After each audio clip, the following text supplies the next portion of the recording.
klarifikasi. Ini tanggung jawab siapa? Bapak malu nggak sih? Apakah saya dengar permintaan maaf yang benar? Seolah-olah menjadi korban.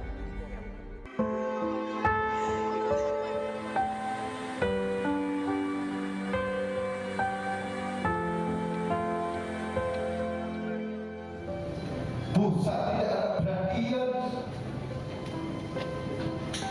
menganggap kita bencana biasa. Tapi coba kita buka mata hati kita, coba kita lihat masyarakat.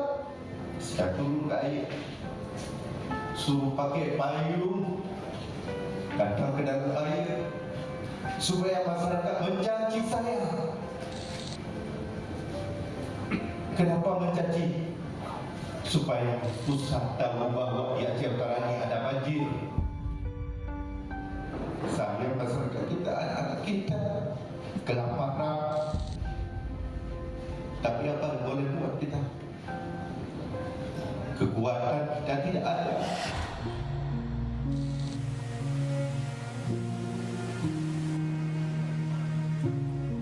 Tiga hari yang lalu menandatangani surat tidak sanggup dari segi anggaran menangani banjir ini, Bu. Maka kami mohon uluran tangan dari pemerintah pusat maupun dari pemerintah Provinsi Aceh untuk segera membantu penanganan banjir ini, Bu. Kami bermohon kepada Bapak Presiden supaya bencana besar ini dapat ditetapkan sebagai status bencana nasional.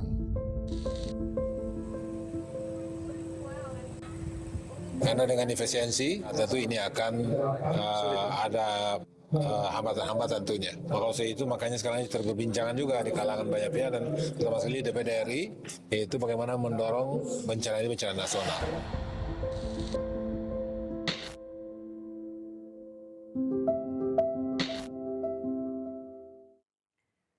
Selamat malam, selamat bergabung di program Rosi. Hari ini Kamis 4 Desember, bencana ekologis di Pulau Sumatera tidak juga ditetapkan sebagai bencana nasional. Kenapa? Malam ini saya mengundang anggota pengarah penanggulangan bencana atau BNPB Puji Pujono. Ia bisa disebut sebagai spesialis penanganan bencana. Selain karena background pendidikannya memang terkait disaster management, dia juga pernah menjadi salah satu direktur di UN OCHA, lembaga PBB yang menangani korban bencana alam dan krisis kemanusiaan. Saya juga mengundang anggota DPD Republik Indonesia atau seorang senator asal atau daerah pemilihan Sumatera Barat yang akan menyuarakan seperti apa permintaan masyarakat di Pulau Sumatera yang terkena bencana, Bapak Irman Gusman. Pak Puji, Pak Irman, terima kasih sudah di Rosi. Ya, terima kasih Mbak Rosi. Saya masuk dulu ke Pak Puji. Sampai saat kita berbicara per hari ini, Kamis 4 Desember, 836 orang meninggal. Dan masih banyak yang belum dapat ditemukan. Apakah 836 jiwa ini angka yang terlalu kecil untuk pemerintah menetapkan sebagai bencana nasional? Baik, Mbak Rosi terima kasih dan Pak Irman. Ya. Selamat malam. Mungkin patut kiranya untuk memulai pembicaraan ini dengan ucapan bela sungkawa kepada komunitas dan keluarga yang kehilangan warganya dan belum ditemukan dan sebagainya. Tentang pertanyaan itu, Mbak Rosi, tampaknya jumlah jiwa yang meninggal itu bukan satu-satunya parameter untuk menetapkan status bencana nasional. Ada yang lainnya tentunya. Dan ada ketentuannya dari undang-undang untuk menetapkan status bencana nasional. Yang kita tahu sekarang adalah bahwa Presiden menyebutkan bahwa beliau menetapkan ini sebagai prioritas nasional. Beliau menyediakan semua backup, semua keperluan untuk pelaksanaan operasi ini. Lalu kenapa enggak statusnya menjadi bencana nasional? Sesimpel itu sebenarnya pertanyaannya, Pak.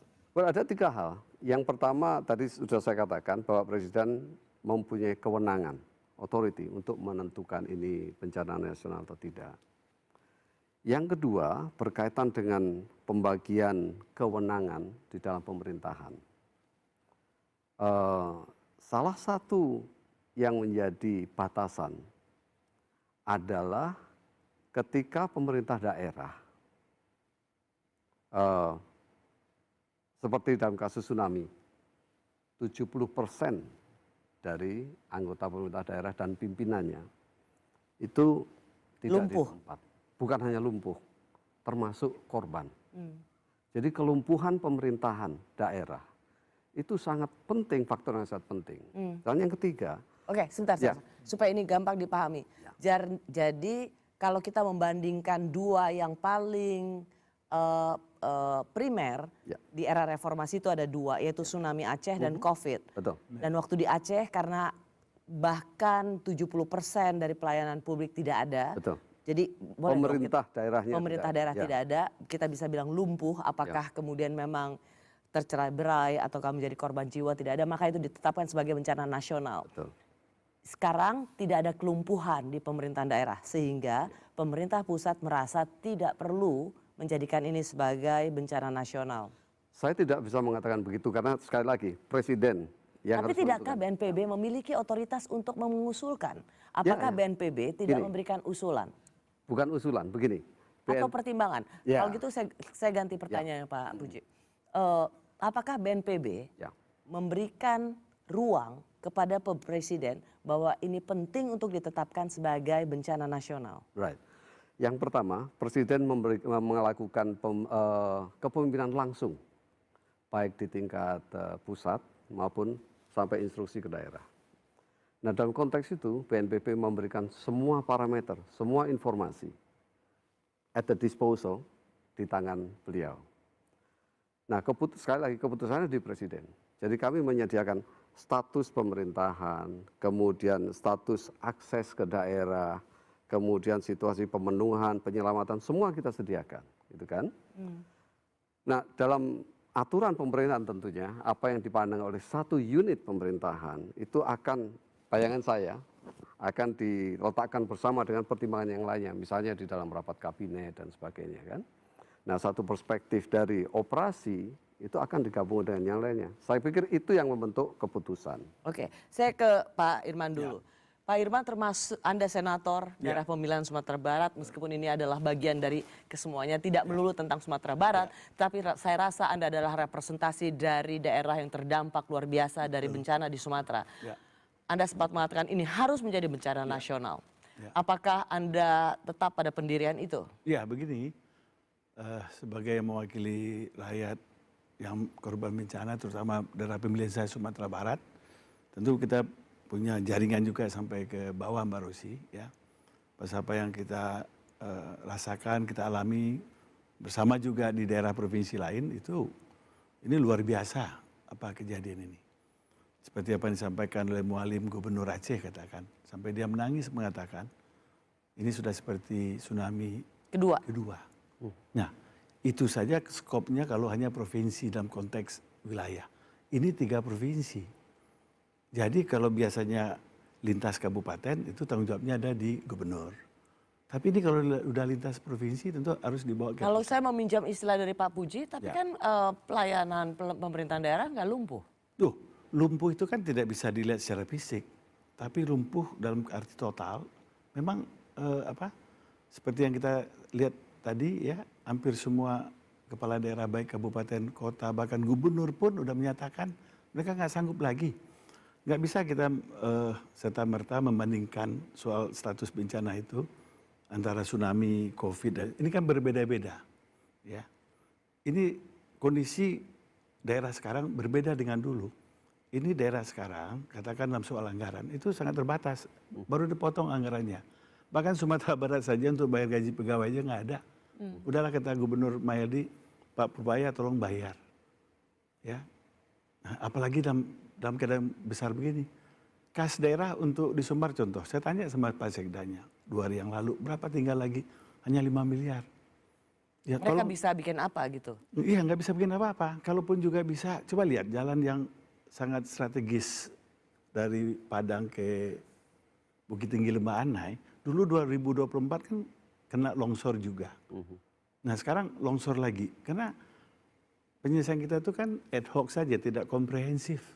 Ya, sebatas hanya... Jadi dengan status bencana nasional, itu Pak Irman merasa atau mereka yang terdampak Ya, bencana ekologis di Sumatera itu, merasa bisa dapat penanganan secara komprehensif? itu yang kita harapkan. Karena bagaimanapun daerah kita ini kan ring of fire, apalagi Sumatera itu kan. Kan Mbak Rosi lihat, pernah nggak kita menangani ini secara total gitu dalam persoalan. Dan dalam sejarah Belum ada. bencana di Indonesia tidak ada dalam 3 provinsi sekaligus. Nggak ada gitu loh. Jadi dengan hal ini, kalau sudah 3 provinsi, buat saya ini, apalagi memang masyarakat juga mendukung, kami pun sebagai senator dari provinsi Hanya gini, Sumatera dan Aceh juga. Pak Irman, Ya. mengapa Anda merasa soal status ini jadi penting? Ya artinya kan Bukankah begini. penanganannya juga selalu Ya nggak secara bisa nasional? begitu kan, kita kenal apa namanya, ada tanggap darurat tingkat provinsi ya, ketika provinsi sudah menyatakan ketidakmampuan, tidak bisa secara eksplisit mereka ya.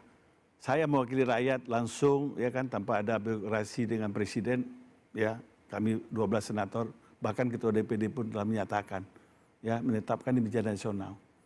Apalagi gitu loh. Ya apa? Kenapa? Mengapa, Kenapa? Ya karena mengapa status itu menjadi penting padahal penting penanganannya sekali, sudah secara sangat. nasional? Dengan status itu ada, sehingga koordinasi kerja itu lebih menyatu, Komando. lebih komando. Ya, kalau sekarang coba lihat antara Basarnas dan PNPB aja di lapangan berbeda. Ya, masing-masing instansi bekerja untuk membawa mereka sendiri. Polisi kita akui telah membuat banyak. Tidak ada dalam satu komando. Ya, ingat saya 2004 ya, waktu saya masih di DPD. Itu langsung kita turun. Bahkan Presiden menetapkan Menko Kesra waktu itu Pak Alwi Siap ditunjuk. Ya, setelah itu bikin Badan Rehabilitasi Rekonstruksi ya, BNPR. Jadi kita tuh jangan melihat hanya yang dalam kondisi yang darurat ini.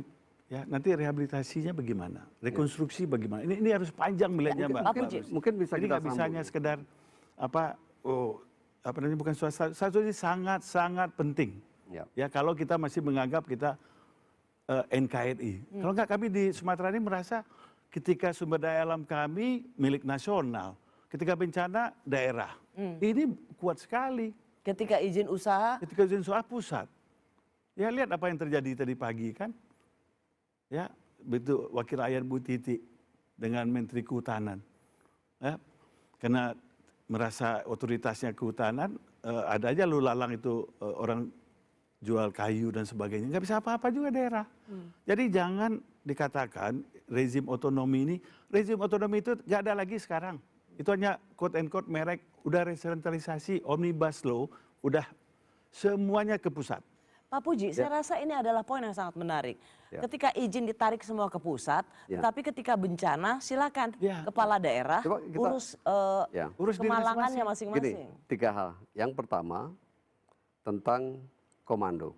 Ya, jadi undang-undang menggariskan BNPB punya fungsi komando dan itu yang dilaksanakan sekarang. Basarnas, kepolisian, TNI, semuanya ini berada di bawah komando BNPB. Tetapi kepala daerah tetap memegang keputusan terakhir. Yang kedua, kenapa ini penting? Karena dalam situasi yang sekarang, apalagi Pak Irwan, ketika masuk ke dalam rehabilitasi nanti, pemerintah daerah mempunyai fungsi yang sangat kuat dan mereka ada di sana. Tidak bisa di-overrule oleh pemerintah pusat. Anda bayangkan ya, seandainya senario semuanya di-overrule, diambil oleh pemerintah pusat, bisa seperti di Aceh dulu. Apa yang terjadi? Tatanan yang ada dan pemerintahnya ada di tempat ini. Semuanya dimulai dari awal. Menggerakkan relawan, semuanya digerakkan dari pusat. Ada yang dikorbankan. Tatanan itu akan terkorbankan. Ingat, saya kira romantis. Saya nggak ngerti Pak Puji, itu agak terlalu jauh konsepnya. Intinya sebenarnya yang diinginkan oleh masyarakat yang terkena dampaknya di Sumatera. Dan ini tidak melulu hanya dari kepala daerah yang angkat tangan. Tapi paling yang terakhir hari ini hari Kamis ini tanggal 4 Desember, Gerakan Hati Nurani Bangsa. Mereka ada Bu Sinta Nuria Wahid, Quraisy Shihab dan tokoh-tokoh lintas agama.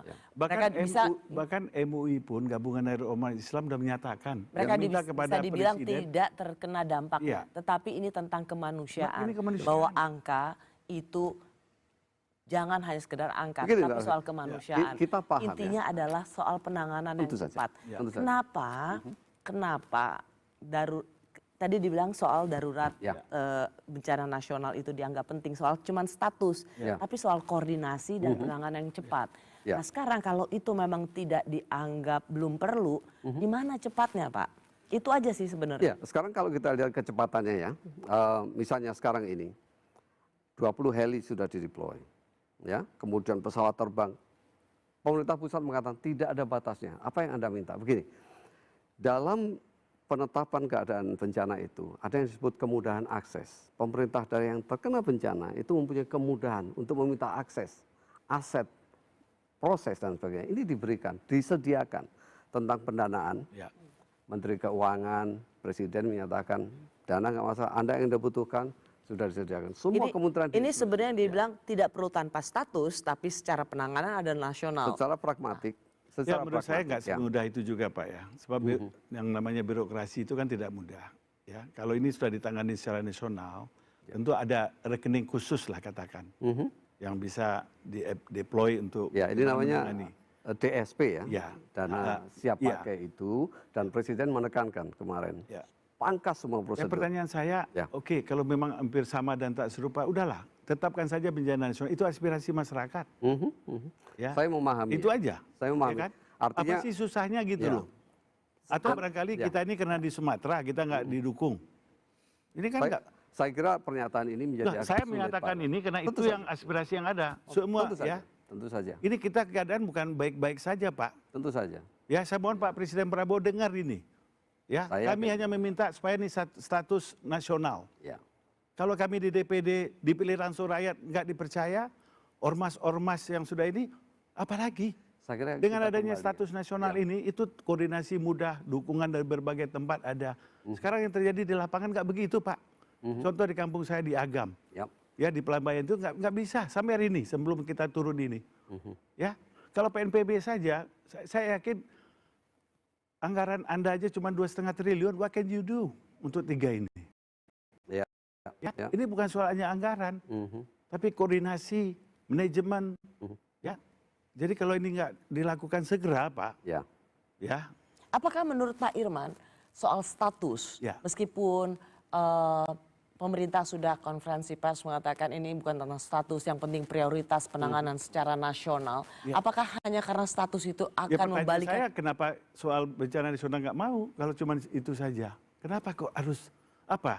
Apa karena kita gengsi mengakui ada bencana nasional? Justru ini masalah kemanusiaan. Banyak negara-negara lain yang ingin membantu dalam rangka kemanusiaan, Pak. Ya. Kalau soal kemanusiaan nggak ada lagi batas-batas negara. Ya, tapi karena mereka Pak Rossi, mau masuk, tapi kan ya, terbatas. saya Coba tidak, kita dengar Pak Puji. Ya. Coba silakan Pak Puji. kami tidak anti, tidak mengatakan jangan ditetapkan atau ditetapkan. Ya. Kami ini instrumen Ya. dari presiden, Ya. dari pemerintah. Ya. Ya. Kami menyediakan semua data, semua aspek yang diperlukan. Ya. Pengambilan keputusan ada di presiden. Jadi argumen ini dengan presiden. Ya. Kami ini seperti Pak Rossi bilang, apapun statusnya, we do the best that we can, ya kan? Dan kebetulan pemerintah pusat, presiden menyediakan at our disposal. Apa yang Anda inginkan, bilang langsung diberikan. Ya, sekarang saya mau Kan? tanya Pak Puji ya, sebagai instrumen, Ya. sebagai PNPB, Yes. secara nurani ini, Ya, ya kan, melihat aspirasi masyarakat kayak seperti ini, ya. ya, kalau hanya soal nama status, benar nggak sih Bapak memberikan nama status bencana nasional? Itu harapan kami. Ya. Kalau enggak, nanti kita coba aja survei di apa namanya Kompas TV, langsung aja coba tanya, Ya. coba tanya aja ke CBT yang Gemini, ya, yang dengan pakai logika aja dibilang pantas apa bencana yang terjadi di 3 provinsi ini nasional. Ya. Apalagi kita human ini, Pak. Saya sepakat. Jadi saya khawatirnya Pak Prabowo ini tidak terinformasi lengkap, ya. Seperti apa yang terjadi di bulan Agustus, ya. Maaf, Jadi- saya tidak dalam posisi untuk Enggak, saya membaca dalam seperti itu, posisi menyatakan itu, Silakan, silakan. ya, sebagai wakil rakyat. Ya. Saya nggak mau nanti Pak Presiden kita, ya, asal Bapak senang, kurang terkonfirmasi. Oh nggak apa-apa Pak, nggak bisa Pak. Lihat itu semua. Oh jangan dikatakan di sosmed. Sosmed itu cerminan gitu loh.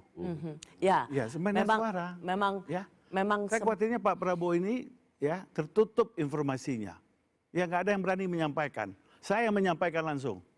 Ya Silakan. Pak Prabowo, ya sebagai warga, sebagai senator Republik Indonesia, saya mohon, saya minta segera tetapkan status bencana Sumatera ini bencana nasional. ya. Silakan. Tentu saja sebagai senator Bapak punya Ya. ruang untuk menyatakannya. Sebagai bagian dari birokrasi kami juga punya ruang, punya koridor. Ini saya kira indahnya bernegara seperti ini. Betul. Kami dengan aturan, Bapak menggunakan nurani. Ya tapi kan waktu Bertemu Pak. di tengahnya itu. Iya. Baik, Ya. kalau gitu kami akan lanjutkan lagi diskusi karena ini adalah sesuatu yang penting dijelaskan. Begitu banyak menginginkan status bencana nasional ini ditetapkan di Sumatera sebagai bencana ekologis dan ini adalah bencana yang harus ditanggung bersama. Tetapi kenapa lama atau belum juga ditetapkan, kami kembali sesaat lagi.